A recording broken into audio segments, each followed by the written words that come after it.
ಸಮಸ್ತರಿಗೂ ನಮಸ್ಕಾರ. ದೇವಿಸ್ ಕಿಚನ್ಗೆ ಆತ್ಮೀಯವಾದಂಥ ಸ್ವಾಗತ. ಇವತ್ತು ಸ್ವಲ್ಪ ಸಿಹಿ ಮತ್ತು ಸ್ವಲ್ಪ ಕಹಿ ಅನಿಸುವಂಥ ಹಾಗಲಕಾಯಿ ಗೊಜ್ಜನ್ನು ಮಾಡೋದು ಹೇಗೆ ಅಂತ ಹೇಳ್ಕೊಡ್ತೀನಿ. ಹಾಗಲಕಾಯಿ ಅಂದ ತಕ್ಷಣ ದೊಡ್ಡವರೇ ಒಂಥರ ಮುಖ ಮಾಡ್ತಾರೆ. ಇನ್ನು ಸಣ್ಣ ಮಕ್ಕಳು ಕೇಳಬೇಕಾ, ಅವರಿಗಂತೂ ಇಷ್ಟನೇ ಆಗೋದಿಲ್ಲ. ಆದರೆ ಹಾಗಲಕಾಯಿ ಆರೋಗ್ಯಕ್ಕೆ ತುಂಬಾ ಒಳ್ಳೆಯದು. ಹಾಗೆ ಈ ಗೊಜ್ಜು ಮಾಡಿ ನೋಡಿ, ಸ್ವಲ್ಪ ಕಹಿ ಕಮ್ಮಿ ಇರುತ್ತೆ, ಹಾಗೆ ರುಚಿ ಹೆಚ್ಚಿರುತ್ತೆ. ಈ ಒಂದು ಕಾರಣಕ್ಕೆ ಮತ್ತು ಆರೋಗ್ಯದ ದೃಷ್ಟಿಯಿಂದ ಹಾಗಲಕಾಯಿ ತುಂಬಾ ಒಳ್ಳೆಯದು, ಅದರಲ್ಲಿ ತುಂಬ ಬೆನಿಫಿಟ್ಸ್ ಇದೆ. ಈ ಕಾರಣಕ್ಕೋಸ್ಕರ ಹಾಗಲಕಾಯಿ ಗೊಜ್ಜನ್ನು ಮಾಡೋದನ್ನು ಕಲಿಯೋಣ. ಇನ್ನು ಹಾಗಲಕಾಯಿ ಗೊಜ್ಜನ್ನು ಹೇಗೆ ಮಾಡೋದು ಅನ್ನೋದಕ್ಕಿಂತ ಮುಂಚೆ ನಿಮಗೆ ಅಕಸ್ಮಾತು ನಾನು ಮಾಡ್ತಿರೋಂಥ ವಿಡಿಯೋ ಇಷ್ಟ ಆಗಿದ್ದರೆ, ಅದು ಮಾಡಿದ್ಮೇಲೆ ಚೆನ್ನಾಗಿ ಬಂದಿದೆ ಅನಿಸಿದ್ರೆ ಖಂಡಿತ ಬೇರೆಯವರೊಂದಿಗೆ ಶೇರ್ ಮಾಡ್ಕೊಳ್ಳಿ ಅಂತ ಹೇಳ್ತಾ, ಮರೆಯದೇ ನನ್ನ ಚಾನಲ್ಗೆ ಸಬ್ಸ್ಕ್ರೈಬ್ ಮಾಡ್ಕೊಳ್ಳಿ ಅಂತ ಹೇಳ್ತಾ ಬನ್ನಿ ನೋಡೋಣ ಏನೇನು ಸಾಮಗ್ರಿಗಳು ಬೇಕಾಗುತ್ತೆ ಈ ಒಂದು ಹಾಗಲಕಾಯಿ ಗೊಜ್ಜಿಗೆ ಅಂತ. ಬನ್ನಿ, ಮೊದಲಿಗೆ ಒಂದು ಹಾಗಲಕಾಯಿನ ತೊಗೊಳ್ಳೋಣ. ಈ ಒಂದು ಹಾಗಲಕಾಯಿಯನ್ನು ನಾವು ಸಣ್ಣಗೆ ಕಟ್ ಮಾಡ್ಕೊಳ್ಳೋಣ. ಸಣ್ಣಗೆ ಕಟ್ ಮಾಡಿಕೊಂಡು ಆ ನಂತರದಲ್ಲಿ ಅದನ್ನು ಉಪ್ಪು ನೀರಲ್ಲಿ ನೆನೆಸಿಡಬೇಕು. ಇದರಿಂದ ಕಹಿ ಅರ್ಧ ಕಮ್ಮಿ ಆಗುತ್ತೆ. ಒಂದು ಬಟ್ಲಲ್ಲಿ ನೀರು ಹಾಕ್ಕೊಂಡು ಅದಕ್ಕೊಂದು ಅರ್ಧ ಸ್ಪೂನಷ್ಟು ಉಪ್ಪನ್ನು ಹಾಕಿ ನೀರು ಹಾಕಿ ಅದರಲ್ಲಿ ಈ ಒಂದು ಹಚ್ಚಿಟ್ಟಿರುವಂತಹ ಹಾಗಲಕಾಯಿಯನ್ನು ನೀವು ಹಾಕಿಡಿ. 10 ನಿಮಿಷ ಬಿಟ್ಟುಬಿಡಿ. ಹಾಗೆ ಈ ಸಮಯದಲ್ಲಿ ಮಸಾಲೆ ಮಾಡೋಣ. ಅದಕ್ಕೆ ಬೇಕಾದಂಥ ಪದಾರ್ಥಗಳು ಏನೇನು ಬೇಕು ಅಂತ ಹೇಳ್ತಾ ಹೋಗ್ತೀನಿ. ಅದಷ್ಟನ್ನು ರೆಡಿ ಮಾಡ್ಕೊಳ್ಳಿ. ನೋಡಿ, ನಾನು ಹೇಳ್ತಾ ಇರೋದು ಬರೀ ಒಂದು ಹಾಗಲಕಾಯಿಗೆ ಬಳಸಬೇಕಾದಂಥ ಕ್ವಾಂಟಿಟಿ. ಮೊದಲಿಗೆ ಮೆಣಸು, 1 ಚಮಚ ಮೆಣಸು. ಅದಾದ ನಂತರ ಅರ್ಧ ಚಮಚೆಯಷ್ಟು ಮೆಂತ್ಯ ಕಾಳು. ಅದಾದ ನಂತರ ಸಾಸಿವೆ, ಅದು 1 ಚಮಚದಷ್ಟು ತಗೊಳ್ಳಿ. ಅದಾದಮೇಲೆ ನೀವು ಜೀರಿಗೆ ಏನಿದೆ, ಈ ಜೀರಿಗೆಯನ್ನು ನೀವು 1 ಚಮಚದಷ್ಟು ತೊಗೋಬೇಕಾಗತ್ತೆ. ಇದರ ಮಧ್ಯ ಕರಿ ಎಳ್ಳು ಅಥವಾ ಬಿಳಿ ಎಳ್ಳು ಎರಡರಲ್ಲೊಂದು ತೊಗೊಳ್ಳಿ. ಅದು ಕೂಡ 1 ಚಮಚ ಸಾಕು, ಸಾಕಷ್ಟು ಬೇಡ. ಇನ್ನು ನಂತರದಲ್ಲಿ ಧನಿಯಾ ಇದೆಯಲ್ಲ, ಇದು 3. ಸೊ ಇವೆಲ್ಲ ಒಂದಾದರೆ ಧನಿಯಾ 3 ಆಗಬೇಕಾಗತ್ತೆ. ನಂತರ 1.5ರಿಂದ 2 ಸ್ಪೂನಷ್ಟು ಉದ್ದಿನಬೇಳೆ, 1.5ರಿಂದ 2 ಸ್ಪೂನಷ್ಟು. ಅದಾದ ನಂತರ ನೀವು ಬ್ಯಾಡಗಿ ಮತ್ತು ಗುಂಟೂರು 2 ಮೆಣಸಿಕಾಯಿನ ಸೇರಿಸಿ, ಇಲ್ಲಿ ಬ್ಯಾಡಗಿ ಮುಂದಿರಲಿ ಕಲರ್ಗೋಸ್ಕರ, ಸೊ ಅದನ್ನು ನೀವು ಖಾರಕ್ಕೆ ತಕ್ಕಾಗಿ ಬಳಸ್ಕೊಳ್ಳಿ. ಅದಾದ ನಂತರ ಕಾಯಿ ತುರಿ ಅರ್ಧ ಬಟ್ಲು, ಅರಿಶಿನ ರುಚಿಗೆ ಅಂದರೆ ನೀವು ಒಂದು ಅರ್ಧ ಸ್ಪೂನಷ್ಟು ಹಾಕಿ.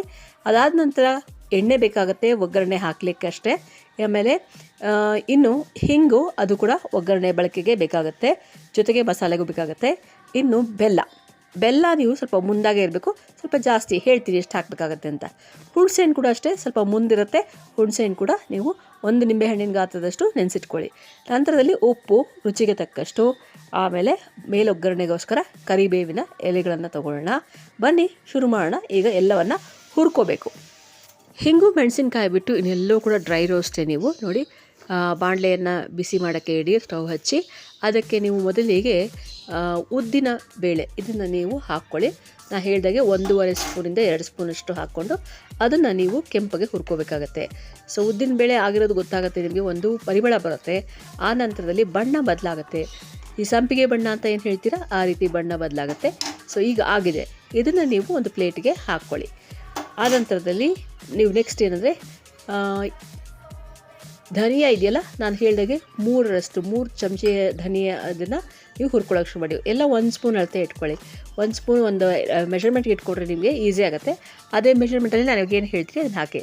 ಸೊ ಅದಾದರೆ ಈಗ 1ರಿಂದ 2 ಉದ್ದಿನಬೇಳೆ ಆದರೆ ನೀವು ಇದನ್ನು 3 ಸ್ಪೂನಷ್ಟು ನೀವು ಧನಿಯಾವನ್ನು ನೀವು ಹುರ್ಕೊಳ್ಳಿ. ಧನಿಯಾ ಹುರಿದು ಗೊತ್ತಾಗುತ್ತೆ ನಿಮಗೆ, ಸುಲಭ. ಅದು ಕೂಡ ಬಣ್ಣ ಬದಲಾಗುತ್ತೆ ಮತ್ತು ಘಮ್ ಅಂತ ವಾಸನೆ ಬರುತ್ತೆ. ಸೊ ಈಗ ಧನಿಯಾ ಆಗಿದೆ, ತೆಗೆದಿಟ್ಕೊಳ್ಳೋಣ. ಧನಿಯಾ ಆದ ನಂತರ ಈಗ ನೀವು ಸಾಸಿವೆ 1 ಚಮಚ ಹಾಕ್ಕೊಂಡು ಅದನ್ನು ಹುರ್ಕೊಳ್ಳಿ. ಇದು ಕೂಡ ಪಟ ಅಂತ ಸಿಡಿಯುತ್ತೆ. ಸಾಸಿವೆ ಆಗಿರೋದು ಗೊತ್ತಾಗೋದು ಸುಲಭ. ಸೊ ಪಟ ಅಂತ ಸಿಡಿಲಿಕ್ಕೆ ಶುರುವಾದಾಗ ಸಾಸಿವೆ ಆಗಿದೆ ಅಂತ ಅರ್ಥ. ಅದನ್ನು ತೆಗೆದು ನೀವು ಮತ್ತೆ ಪ್ಲೇಟ್ಗೆ ವರ್ಗಾಯಿಸ್ಕೊಳ್ಳಿ. ಇನ್ನು ಇದಾದ ನಂತರ ನೀವೀಗ ಮತ್ತೆ ಹುರಿತಕ್ಕೆ ಮೆಂತ್ಯ ಕಾಳನ್ನು ಹಾಕ್ಕೊಳ್ಳಿ. ಅರ್ಧ ಸ್ಪೂನಷ್ಟು ಸಾಕು, ಜಾಸ್ತಿ ಬೇಡ, ಅರ್ಧ ಸ್ಪೂನಷ್ಟು ಸಾಕು. ಅದನ್ನು ಚೆನ್ನಾಗಿ ಹುರ್ಕೊಳ್ಳಿ. ಮೆಂತ್ಯ ಕೂಡ ತುಂಬಾ ಒಳ್ಳೆಯ ಪರಿಮಳ ಬರುತ್ತೆ, ಅಲ್ಲದೆ ಬಣ್ಣ ಬದಲಾಗತ್ತೆ.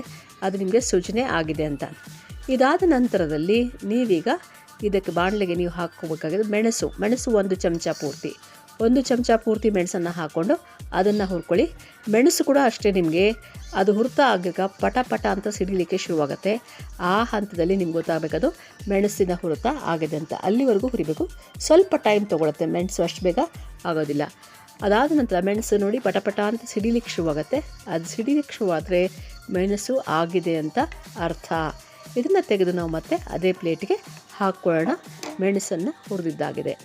ಮೆಣಸಿನ ನಂತರದಲ್ಲಿ ನಾವು ಈಗ ಮತ್ತೆ ಬಾಣಲೆಗೆ ಜೀರಿಗೆಯನ್ನು ಹಾಕ್ಕೊಳ್ಳೋಣ. ಜೀರಿಗೆ ಹಾಕ್ಕೊಂಡು ಹುರಿಬೇಕಾಗತ್ತೆ. ಜೀರಿಗೆ 1 ಚಮಚ ನಾನು ನಿಮ್ಗೆ ಹೇಳಿದ್ರೆ 1ರಿಂದ 1.5 ಚಮಚ ಹಾಕಿದ್ರು ನಷ್ಟ ಇಲ್ಲ, ಪರವಾಗಿಲ್ಲ ಹಾಕಿ.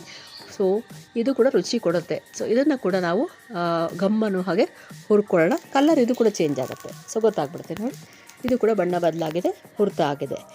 ಇದಾದ ನಂತರ ನಾವೀಗ ಎಳ್ಳು, 1 ಚಮಚ ಎಳ್ಳು, ಇದು ಕರಿ ಎಳ್ಳು ಅಥವಾ ಬಿಳಿ ಎಳ್ಳು ಅಂತ ಹೇಳಿದ್ದೆ. ಸಾಮಾನ್ಯ ರುಚಿ ಕೊಡೋದು ಜಾಸ್ತಿ ಅಂದರೆ ಕರಿ ಎಳ್ಳು. ಕರಿ ಎಳ್ಳು ಉಪಯೋಗಿಸಲ್ಲ ಅಂದವರು ಬಿಳಿ ಎಳ್ಳನ್ನು ಬೇಕಾದ್ರೆ ನೈಲಾನ್ ಎಳ್ಳು ಅಂತ ಹೇಳ್ತಾರಲ್ಲ ಅದನ್ನು ನೀವು ಉಪಯೋಗಿಸ್ಕೋಬೋದು. ಸೊ ಹುರ್ಕೊಳ್ಳಿ, ಅದು ಕೂಡ ಅಷ್ಟೇ ಬೆಳ್ಳಗಿರೋದು, ಸ್ವಲ್ಪ ಕೆಂಪಣ್ಣ ಬರಬೇಕು, ಅಲ್ಲಿವರೆಗೂ ಹುರ್ಕೊಳ್ಳಿ. ಎಳ್ಳು ಕೂಡ ಸಿಡಿಯುತ್ತೆ, ಪಟಪಟ ಅಂತ ಸಿಡಿಯುತ್ತೆ ಆಗಿರುತ್ತೆ. ಸ್ವಲ್ಪ ಕಡಿಮೆ ಉರಿಯಲ್ಲಿ ಇದನ್ನು ಹುರ್ಕೊಂಡ್ರೆ ಒಳ್ಳೆಯದು, ಇಲ್ಲಾಂದರೆ ಸೀದೋಗ್ಬಿಡುತ್ತೆ. ಅದಕ್ಕೋಸ್ಕರ ನೀವು ಕಡಿಮೆ ಉರಿಯಲ್ಲಿ ಇದನ್ನು ಹುರ್ಕೊಳ್ಳಿ. ಇದಾದ ನಂತರ ಮೆಣಸಿನಕಾಯಿ, 2 ಬಗೆ ಮೆಣಸಿನಕಾಯಿ ಅಂತ ಹೇಳಿದೆ, ಬ್ಯಾಡಗಿ ಮತ್ತು ಗುಂಟೂರು ಎರಡನ್ನೂ ಸೇರಿಸಿ ಹುರ್ಕೊಳ್ಳಿ. ಗುಂಟೂರು ಮುಂದಿರಲಿ, ಬ್ಯಾಡಗಿ ಸ್ವಲ್ಪ ಕಡಿಮೆ ಇರಲಿ, ಯಾಕಂದರೆ ಖಾರಕ್ಕೋಸ್ಕರ ಹಾಕ್ತೀವಿ ನಾವು. ಖಾರ ಸಾಮಾನ್ಯವಾಗಿ ಎಲ್ಲರೂ ಮೀಡಿಯಮ್ ಖಾರ ತಿಂತಾರೆ, ಸ್ವಲ್ಪ ಖಾರ ಬೇಕಂದ್ರೆ ಜಾಸ್ತಿ ಹಾಕ್ಕೊಳ್ಳಿ. ಗುಂಟೂರು ಜಾಸ್ತಿ ಇರಲಿ, ಒಳ್ಳೆ ಕಲರ್ ಬರುತ್ತೆ ಗೊಜ್ಜು, ಜೊತೆಗೆ ರುಚಿನೂ ಸ್ವಲ್ಪ ಡಿಫ್ರೆಂಟ್ ಆಗಿರುತ್ತೆ. ಸೊ ಇದನ್ನು ನೀವು ಹುರ್ಕೊಳ್ಳೋವಾಗ ಒಂದೇ ಸ್ವಲ್ಪ ಎಣ್ಣೆ ಹಾಕ್ಕೊಂಡ್ರೆ ಒಳ್ಳೆಯದು, ಬೇಗ ಹುರಿತ ಆಗುತ್ತೆ ಮತ್ತು ಚೆನ್ನಾಗಿ ಹುರಿತ ಆಗುತ್ತೆ. ಸೊ ಎಣ್ಣೆ ಒಂಚೂರು ಒಂದು 1/4 ಸ್ಪೂನಷ್ಟು ಹಾಕ್ಕೊಂಡು ಇದನ್ನು ಹುರ್ಕೊಳ್ಳಿ. ಸೊ ಇದು ಕೂಡ ನಿಮಗೆ ತೆಳುವಾಗುತ್ತೆ ಮತ್ತು ಗೊತ್ತಾಗ್ಬಿಡುತ್ತೆ ನಿಮಗೆ ಹುರಿದಿರೋದು, ಅದೆಲ್ಲ ದಪ್ಪ ಆಗ್ತಾ ಹೋಗುತ್ತೆ. ಮೆಣಸಿನಕಾಯಿಗಳು ಶಬ್ದ ಬರುತ್ತೆ, ಅದರಿಂದ ಗೊತ್ತಾಗುತ್ತೆ. ಈಗ ಕಾಯಿ ತುರಿ ತೊಗೊಳ್ಳೋಣ. ಕಾಯಿ ತುರಿ ಅಥವಾ ಕಾಯಿ ಹೋಳನ್ನು ನೀವು ಹಚ್ಕೊಂಡಿದ್ರು ಸರಿ, ತುರಿಲಿಕ್ಕಾಗಿಲ್ಲ ಅಂದರೆ ಅದನ್ನು ನಾವೀಗ ಹುರ್ಕೊಳ್ಳೋಣ. ಸಣ್ಣ ಬಟ್ಟಲಷ್ಟು ಕಾಯಿ ಸಾಕಾಗುತ್ತೆ ಇದಕ್ಕೆ.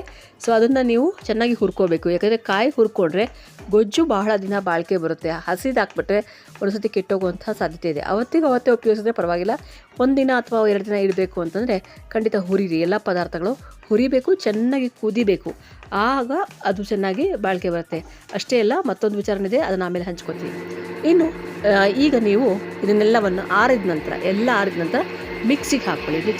ಮಿಕ್ಸಿಗೆ ಹಾಕ್ಕೊಂಡು ಪೌಡ್ರ್ ಬೇಕಾದರೂ ಮಾಡಬಹುದು, ಇಲ್ಲ ಅಂತಂದರೆ ನೀವು ಬೇಕಾದ್ರೆ ರುಬ್ಬೋದು, ನೀರು ಹಾಕ್ಕೊಂಡು ಚಟ್ನಿ ಥರ ಮಾಡ್ಕೊಬೋದು. ಅದಾದ ನಂತರ ನೋಡಿ, ಈಗ ನೀವು ಹಾಗಲಕಾಯನ್ನು ನೀವು ನೀರು ತೆಗೆದು ಇನ್ನೊಂದು ಬೇರೆ ನೀರು ಹಾಕಿ ಚೆನ್ನಾಗಿ ಹಿಂಡು ಹಾಕಬೇಕಾಗತ್ತೆ. ಹಾಗಲಕಾಯನ್ನೆಲ್ಲ ಹಿಂಡ್ಕೊಂಡು ಆ ನೀರನ್ನು ಚೆಲ್ಬಿಡಿ. ಮತ್ತೆ ಈಗ ಬೇರೆ ನೀರು ಹಾಕಿ ಅದನ್ನು ಒಲೆ ಮೇಲಿಟ್ಟು ಬೇಯಕ್ಕಿಡಿ. ಅದು ಚೆನ್ನಾಗಿ ಬೆಂದ್ಕೋಬೇಕಾಗತ್ತೆ. ನೆನ್ಪಿಡಿ, ಹಾಗಲಕಾಯಿ ಬೇಯೋದಕ್ಕೆ ತುಂಬ ಟೈಮ್ ತೊಗೊಳ್ಳಲ್ಲ, ಹಾಗೆ ತುಂಬ ನೀರು ಬೇಕಾಗಲ್ಲ. ಜಾಸ್ತಿ ನೀರು ಹಾಕಿ ಚೆಲ್ಬಿಡಬೇಡಿ, ಅದು ಚೆನ್ನಾಗಿರೋದಿಲ್ಲ. ಅದ್ರ ಬದಲಾಗಿ ಸ್ವಲ್ಪ ನೀರು ಹಾಕಿದ್ರೆ ನೀವು ಅದು ಕರೆಕ್ಟಾಗಿ ಅದು ಹಿಡ್ಕೊಳ್ಳುತ್ತೆ. ಆಗ ನೀವು ಆ ನೀರನ್ನು ಚೆಲ್ಲುವಂಥ ಪ್ರಮೇಯ ಬರೋದಿಲ್ಲ. ಅದಕ್ಕೋಸ್ಕರ ಹೇಳ್ತಾ ಇದ್ದೀನಿ, ಸ್ವಲ್ಪ ನೀರನ್ನು ಹಾಕಿ ಬೇಯಿಸ್ತಾ ಹೋಗಿ.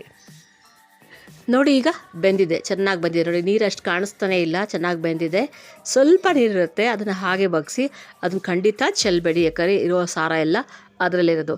ಇದು ಒಂದು ಕಡೆ ಆದರೆ ಮತ್ತೆ ನೀವು ಸ್ಟವ್ ಹೊತ್ತಿಸ್ಕೊಂಡು ಇವಾಗ ಏನು ಮಾಡಬೇಕು ಅಂತಂದರೆ, ಈ ಒಂದು ಮಿಶ್ರಣ ಮಿಕ್ಸಿಯಲ್ಲಿ ಏನು ರುಬ್ಬಿರ್ತೀರ ಅದೆಲ್ಲ ಸ್ವಲ್ಪ ನೀರು ಹಾಕಿ ಅದನ್ನೆಲ್ಲ ಒಂದು ಸಪ್ರೇಟ್ ಪಾತ್ರೆಗೆ ಹಾಕಿಬಿಟ್ಟು ಹುಣಸೆ ಹಣ್ಣಿನ ರಸ, 1 ನಿಂಬೆ ಹಣ್ಣಿನ ಗಾತ್ರದ ಸಿಮ್ಮೆ ಹಾಕಬೇಕು ಅಂದಲ್ಲ, ಅದನ್ನು ನೀವು ಹಿಂಡ್ಕೊಂಡು ಆ ಒಂದು ಹುಣಸೆ ಹಣ್ಣಿನ ರಸ ಹಾಕಿ, ಅದಾದ ನಂತರ ನೀವು ಈ ಬೇಯಿಸಿರೋ ಅಂತಹ ನಮ್ಮ ಹಾಗಲಕಾಯಿ ಏನಿದೆ ಅದನ್ನು ಹಾಕಿ, ಅದೇ ಮಿಶ್ರಣಕ್ಕೆ ಉಪ್ಪು ಮತ್ತು ಬೆಲ್ಲ ಇವೆರಡನ್ನು ಕೂಡ ಹಾಕ್ಬಿಡಿ. ಉಪ್ಪು ಕೂಡ ರುಚಿಗೆ ತಕ್ಕಷ್ಟು ನೀವು ಹಾಕಬೇಕಾಗತ್ತೆ. ನಂತರದಲ್ಲಿ ಹುಣಸೆಹಣ್ಣು ಸ್ವಲ್ಪ ಮುಂದೆ ಇರಲಿ, ಜೊತೆಗೆ ಬೆಲ್ಲ. ನೀವು ಅನ್ಕೋಬೋದು, ಅಯ್ಯೋ ತುಂಬ ಸಿಹಿ ಆಗೋಗುತ್ತೆ ಅಂತ. ಸ್ವಲ್ಪ ನೀವು ಒಂದು 4 ಚಮಚ ಬೆಲ್ಲ ಹಾಕಿ, ಪರವಾಗಿಲ್ಲ. ಅಂದರೆ ಚಿಕ್ಕ ಚಮಚದಲ್ಲಿ 4 ಚಮಚ ಹಾಕಿ, ಯಾಕಂದರೆ ಉಪ್ಪು ಹುಳಿ ಖಾರ ಇವೆರಡಕ್ಕೂ ಹೊಂದ್ಕೊಂಡಾದ್ಮೇಲೆ ಗೊಜ್ಜು ಸಿಹಿ ಬರಬೇಕಂದ್ರೆ ಅಷ್ಟು ಬೇಕಾಗುತ್ತೆ. 4 ಚಮಚದಷ್ಟು ಅಥವಾ ಸಿಹಿ ಇಷ್ಟಪಡಲ್ಲ ಅನ್ನೋರು ನೀವೇನು ಮಾಡೋದು, 2.5 ಚಮಚ ಅಂತೂ ಖಂಡಿತ ಹಾಕಿ, ಸಿಹಿ ಇಲ್ಲದಿದ್ದರೆ ಚೆನ್ನಾಗಿರೋದಿಲ್ಲ. ಅದನ್ನು ಹಾಕಿ ಎಲ್ಲ ಮಿಶ್ರಣವನ್ನು ನೀವು ಹಾಕಿದ್ರಲ್ಲ, ಈಗ ಇದನ್ನು ಕುದಿಲಿಕ್ಕೆ ಬಿಡಿ. ಇವಾಗ ಚೆನ್ನಾಗಿ ಕುದಿಬೇಕು, ಆ ಹಸಿ ವಾಸನೆ ಹೋಗಬೇಕು, ಅಲ್ಲಿವರೆಗೂ ಕುದಿಬೇಕು. ಯಾಕಂದರೆ ನೀವು ಮಸಾಲೆ ಎಲ್ಲ ಹುರ್ಕೊಂಡಿದ್ದೀರಾ, ತುಂಬ ಟೈಮ್ ತೊಗೊಳ್ಳಲ್ಲ. ಆದರೆ ಎಲ್ಲ ಹೊಂದ್ಕೊಂಡು ಒಂದು ಚೆನ್ನಾಗಿ ಕುದಿದ್ರೆ ಮಾತ್ರ ನಿಮಗೆ ಗೊಜ್ಜು ಸಾಕಷ್ಟು ದಿನ, ನಿಮಗೆ 2 ದಿನ ಇರುತ್ತೆ. ಇಲ್ಲ ಅಂತಂದರೆ ಸ್ವಲ್ಪ ಹಳಸ್ತರ ಆಗೋಗುತ್ತೆ. ಚೆನ್ನಾಗಿ ಕುದಿಯೋದಕ್ಕೆ ಬಿಟ್ಬಿಡಿ. ನೀವು ಸಣ್ಣ ಒಂದು ಫ್ಲೇಮಲ್ಲಿ ಇಡಿ, ಸಣ್ಣ ಫ್ಲೇಮಲ್ಲಿ ಇಟ್ಬಿಟ್ಟು ಅದನ್ನ ಚೆನ್ನಾಗಿ ಕುದಿಲಿ. ಉಪ್ಪು ಹುಳಿ ಖಾರ ಎಲ್ಲವೂ ಕೂಡ ಚೆನ್ನಾಗಿ ಹೊಂದ್ಕೊಳ್ಳುತ್ತೆ ನೀವು ಈ ರೀತಿ ಸಣ್ಣ ಉರಿಯಲ್ಲಿ ಇಟ್ಟಾಗ. ಜೋರು ಹುಡಿ ಮಾಡಿದಾಗ ಏನಾಗುತ್ತೆ, ಬೇಗ ಕುದ್ದೋಗುತ್ತೆ, ಬೇಗ ಉಕ್ಕು ಬರೋ ಥರ ಆಗುತ್ತೆ. ನೀವು ಅಂದ್ಕೊಳ್ತೀರಿ ಎಲ್ಲ ಕುದ್ದಾಗೋಗಿದೆ ಅಂತ. ಆಫ್ ಮಾಡ್ತೀರಾ, ಅದು ಟೇಸ್ಟ್ ಬರೋದಿಲ್ಲ. ಕುದಿಸ್ಕೊಳ್ಳಿ. ಸ್ವಲ್ಪ ಶ್ರಿಂಕ್ ಆಗಬೇಕದು, ಅಂದರೆ ತುಂಬ ನೋಡ್ಕೊಳ್ಳಿ. ವಾಟರ್ ಕನ್ಸಿಸ್ಟೆನ್ಸಿ ನಿಮಗೆ ಸ್ವಲ್ಪ ಜಾಸ್ತಿ ಅನಿಸ್ತದೆ, ಆ ನೀರಿನಂಶ ಎಲ್ಲ ಹೋಗೋವರೆಗೂ ಸ್ವಲ್ಪ ಕುದಿಸಿ ತೆಕ್ಕಾಗಬೇಕಿದು, ಅಂದರೆ ಸ್ವಲ್ಪ ದಪ್ಪ ಆಗೋ ಥರ ನೀವು ನೋಡ್ಕೊಳ್ಳಿ. ಅಲ್ಲಿವರೆಗೂ ಅದನ್ನು ಕುದಿಲಿಕ್ಕೆ ಬಿಡಿ. ಈಗ ನಾವು ಇನ್ನೊಂದು ಕಡೆ ಒಗ್ಗರಣೆ ರೆಡಿ ಮಾಡ್ಕೊಳ್ಳೋಣ. ಬಾಣಲೆಯಲ್ಲಿ ಎಣ್ಣೆ ಹಾಕಿ, ಎಣ್ಣೆ ಕಾದ ನಂತರ ಸಾಸಿವೆ ಹಾಕಿ, ಸಾಸಿವೆ ಚಿಟಪಟ ಅಂದ ತಕ್ಷಣ ಸ್ಟವನ್ನು ಆಫ್ ಮಾಡಿ ನೀವು ಹಿಂಗನ್ನು ಹಾಕಿ, ಒಂದು ಸ್ಪೂನಲ್ಲಾದರೆ ಒಂದು ಕಾಲು ಸ್ಪೂನಷ್ಟು ಹಿಂಗನ್ನು ಹಾಕಿ, ಗಟ್ಟಿ ಹಿಂಗಾದರೆ ಒಂದು ಚಿಟ್ಕ ಹಾಕಿ ಅದನ್ನು ಕುದಿಸಿ. ಸೊ ಈಗ ಅದೇ ಹೆಂಗಿದ್ದು ಸ್ಟವ್ ಆಫ್ ಮಾಡಿದ್ರೆ ಆವಾಗಲೇ ನೀವು ಕರಿಬೇವನ್ನು ಕೂಡ ಅದಕ್ಕೆ ಹಾಕೊಂಡ್ಬಿಡ್ಬೇಕು. ತುಂಬ ಚೆನ್ನಾಗಿರುತ್ತೆ, ಒಳ್ಳೆ ಪರಿಮಳ ಕೊಡುತ್ತೆ. ಈಗ ನೋಡೋಣ ಬನ್ನಿ, ಮತ್ತೊಂದು ಕಡೆ ನಾವು ಕುದಿಲಿಕ್ಕೆ ಇಟ್ಟಿದ್ವಲ್ಲ ಆಗಿದೆಯಾ ಇಲ್ವಾ ಅಂತ. ಈಗ ನಾವು ಕುದ್ದಿರೋದಾಗಿದೆ ಅಂತ ಹೇಳ್ಬೋದು. ನೋಡಿ ಹೇಗೆ ಗೊತ್ತಾಗುತ್ತೆ ಅಂತಂದರೆ, ಆ ಮಸಾಲ ಏನಿದೆ ಒಂದು ಸೈಡ್ಗೆ ಹೋಗೋಕ್ಕೆ ಶುರುವಾಗುತ್ತೆ, ಮಧ್ಯದಲ್ಲಿ ಬಬಲ್ಸ್ ಜಾಸ್ತಿ ಬರುತ್ತೆ. ಸೊ ಈ ಹಂತದಲ್ಲಿ ನಿಮ್ಗೆ ಗೊತ್ತಾಗುತ್ತೆ ಕುದಿದೆ ಅಂತ. ತುಂಬ ನೀರಿದ್ದರೆ ಸಣ್ಣ ಉರಿಲಿ ಇಡಿ, ಅದು ನೀರು ಹೋಗೋವರೆಗೂ ಇಲ್ಲಿ. ಗೊಜ್ಜು ಜಾಸ್ತಿ ತೆಳ್ಳಗಿರಬಾರ್ದು, ಸ್ವಲ್ಪ ದಪ್ಪ ಇರಬೇಕು. ಹಾಗಾಗಿ ಅದನ್ನು ನೀರಿನಂಶ ಹೋಗೋವರೆಗೂ ಕುದಿಸಿ. ಈ ಹಂತದಲ್ಲಿ ನೀವು ಸ್ವಲ್ಪ ಒಗ್ಗರಣೆಯನ್ನು, ಅದೇ ನೀವೇನು ಒಗ್ಗರಣೆ ತೆಗೆದಿಟ್ಕೊಂಡಿರಲ್ಲ ಈಗ, ಅದನ್ನು ಹಾಕಿಬಿಟ್ಟು 1 ನಿಮಿಷದಷ್ಟು ಕುದಿಸಿ, ಇನ್ನು ಜಾಸ್ತಿ ಬೇಡ. ಸೊ ಒಗ್ಗರಣೆ ಹಾಕಿದ ನಂತರ ಜಾಸ್ತಿ ಕುದಿಸೋದು ಬೇಡ. ಕೆಲವರು ಆರಿಸೇ ಹಾಕ್ತಾರೆ, ಹಾಕ್ಬೋದು, ಏನು ತೊಂದರೆ ಇಲ್ಲ. ಸೊ ಕುದಿಯುವಾಗ ಹಾಕಿದ್ರೂ ಕೂಡ ಪರವಾಗಿಲ್ಲ, ಯಾಕಂದರೆ ಹಿಂಗಿನ ಪರಿಮಳ ಚೆನ್ನಾಗಿ ಹರಡ್ಕೊಳ್ಳುತ್ತೆ, ಅದಕ್ಕೋಸ್ಕರ ಕುದಿಯುವಾಗ ಹಾಕ್ತಾ ಇರೋದು. ಸೊ ಕುದ್ದಿದ್ದಾಗಿದೆ, ಎಲ್ಲ ರೆಡಿಯಾಗಿದೆ. ಈಗ ಹಾಗಲಕಾಯಿ ಗೊಜ್ಜು ರೆಡಿಯಾಗಿದೆ. ರೆಡಿ ಆಯಿತು ಹಾಗಲಕಾಯಿ ಗೊಜ್ಜು. ಇನ್ನೂ ನೀವು ತಿನ್ನೋದಷ್ಟೇ ಬಾಕಿ. ಯಾವುದ್ರ ಜೊತೆ ಬೇಕಾದ್ರೂ ತಿನ್ನಿರಿ, ಮುದ್ದೆ ಜೊತೆ ಕೂಡ ಚೆನ್ನಾಗಿರುತ್ತೆ, ಅನ್ನ ಕಲಿಸ್ಕೊಂಡು ತಿಂದರೆ ಇನ್ನೂ ಚೆನ್ನಾಗಿರುತ್ತೆ, ಚಪಾತಿ ಜೊತೆಗೂ ಚೆನ್ನಾಗಿರುತ್ತೆ. ಎಲ್ಲರ ಜೊತೆಗೆ ಹೊಂದ್ಕೊಳ್ಳೋವಂಥ ಗೊಜ್ಜಿದು. ಇಟ್ಕೋಬಹುದು 1-2 ದಿನ. ತುಂಬ ರುಚಿಯಾದ, ಆರೋಗ್ಯಕ್ಕೆ ಒಳ್ಳೆಯದಾದಂತಹ ಒಂದು ಗೊಜ್ಜು ಇದು. ಟ್ರೈ ಮಾಡಿ ಅಂತ ಹೇಳ್ತಾ ಇದ್ದೀನಿ. ಟ್ರೈ ಮಾಡಿ ಹೇಗಿತ್ತು ಅಂತ ನಮಗೆ ಕಮೆಂಟ್ ಮಾಡಿ ಖಂಡಿತವಾಗೂ ತಿಳಿಸಿ. ಇನ್ನು ಮುಂದೆ ನೀವು ಹಾಗಲಕಾಯಿ ಅಂದರೆ ನೀವು ಬೇಡ ಅನ್ನಲ್ಲ, ಟೇಸ್ಟ್ ಮಾಡ್ತೀರಾ ಮತ್ತು ತಿಂತೀರಾ, ಫ್ರೀಕ್ವೆಂಟಾಗಿ ಮಾಡ್ಕೊಳ್ತೀರಾ ಅಂತ ಹೇಳ್ತಾ ಬನ್ನಿ ಇವತ್ತಿನ ಕಿವಿ ಮಾತೇನಿದೆ ಅದನ್ನು ಕೇಳಿಬಿಡೋಣ. ಮನೇಲಿ ಮಾಡಿರೋ ಅಂಥ ಸಾರು ಅಥವಾ ಹುಳಿ ಅಥವಾ ಗೊಜ್ಜು ಏನಿರ್ಬೋದು, ಕೆಡುತ್ತೆ ಅಂತಂದರೆ ಅದು ಕೆಡದೇ ಇರೋ ಹಾಗೆ ಹೇಗೆ ಮಾಡಬೇಕು, ಏನು ಮಾಡಬೇಕು ಅಂದರೆ ಖಂಡಿತ ನೀವು ಅದಕ್ಕೇನು ಸ್ಪೆಷಲ್ ಇಂಗ್ರೀಡಿಯೆಂಟ್ಸ್ ಹಾಕೋ ಅವಶ್ಯಕತೆ ಇಲ್ಲ. ಏನಂದರೆ ನೀವು ಸಾರು ಹುಳಿ ಅಥವಾ ಗೊಜ್ಜು ಯಾವುದೇ ಮಾಡಿದ್ರು ಕೂಡ ಚೆನ್ನಾಗಿ ಕುದಿಸ್ಬೇಕು. ಮೊದಲೇ ಪದೇ ಪದೇ ಕುದಿಸ್ಬಾರ್ದು, ಚೆನ್ನಾಗಿ ಕುದಿಸ್ಬೇಕು. ಸೌಟನ್ನು ಚೆನ್ನಾಗಿ ತೊಳೆದು ಒರೆಸಿ ಉಪಯೋಗಿಸಿ. ಆಮೇಲೆ ಒಂದಕ್ಕೆ ಬಳಸಿದಂಥ ಸೌಟನ್ನು ಇನ್ನೊಂದಕ್ಕೆ ಬಳಸೋದು ಬೇಡ. ಯಾಕಂದರೆ ಹುಳಿ ಹಾಕಿರ್ತೀರಾ, ಅದರಲ್ಲೇ ನೀವು ಗೊಜ್ಜು ಹಾಕ್ತೀರಾ, ಅದರಲ್ಲೇ ಸಾರು ಹಾಕ್ತೀರಾ ಅಂದರೆ ಆವಾಗ ಕೂಡ ಹಾಳಾಗುತ್ತೆ ಬೇಗ. ಅದನ್ನು ಮಾಡಿಬಿಡಿ. ಪ್ರತಿಯೊಂದಕ್ಕೂ ಬೇರೆದೇ ಆದಂಥ ಸೌಟನ್ನು ಇಟ್ಕೊಂಡು ಬಳಸಿ. ಎಲ್ಲ ಆದ ನಂತರ ಬೇರೆ ಪಾತ್ರೆಗೆ ನೀವು ವರ್ಗಾಯಿಸುವಾಗ ಆ ಪಾತ್ರೆಯಲ್ಲಿ ನೀರಿನ ಅಂಶ ಇಲ್ದಿರಂಗೆ ನೋಡ್ಕೋಬೇಕಾಗತ್ತೆ. ಪಾತ್ರೆ ತೊಳೆದಿರ್ತೀರಲ್ಲ ನೀವು, ಹಾಗೆ ಹಾಕಿಬಿಟ್ರೆ ಆವಾಗಲೂ ಕೆಡುತ್ತೆ. ಅದನ್ನು ಒರೆಸ್ಬೇಕು. ಇಲ್ಲಾಂದರೆ ಸ್ಟವ್ ಮೇಲಿಟ್ಟು ಒಂಚೂರು ಬಿಸಿ ಮಾಡಿ ನೀರಿನ ಅಂಶ ಎಲ್ಲ ಹೋಗುತ್ತೆ. ಆ ನಂತರ ಆ ಪಾತ್ರೆಗೆ ನೀವು ವರ್ಗಾಯಿಸಿ ತೊಳೆಯೋಕ್ಕೆ ಹಾಕ್ಬೋದು.